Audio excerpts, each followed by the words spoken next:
nga adu dagiti mimbinan nga kasapulan tunggal baysan yung nagtuloy apo ti panagtitipon ti daytoy nga parokya tapno apo agtuloy kami nga agdaydayaw ken maglagip ti dayjay maudi nga balik-balikas ni Apo ning Jesucristo ken agyaman kami kadagiti nairamat mo apo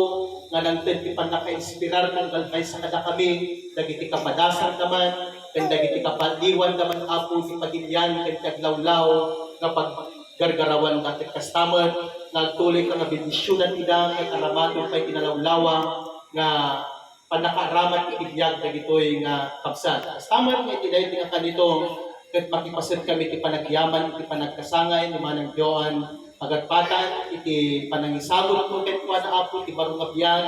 ti panangisabot mo ken kuana apo ti pigsaking salud at iti makatawan ket makipaset kami ti panagkararag kadakwada agtuloy ka nga aywanan bendisyonan dagiti plano ken panggap na tibiyag na ket agtuloy ka di apo ibanag mo babay ti pagayatang wen kaspaset daytoy ka panagyaman agtuloy dagiti taraon nga naitasar iti daytoy nga labisaan ket bendisyonam dagiti naayat nga nagisagana uray pay dagiti nag-sponsor kadagitoy kada kami amin nga dagok kasadlakam ket mangisugli kada kami dagiti napukaw nga salud at iti daytoy nga daw tinagan ni Kristo dagitoy iti kararag ken iti dawat mi. Amen. Amen.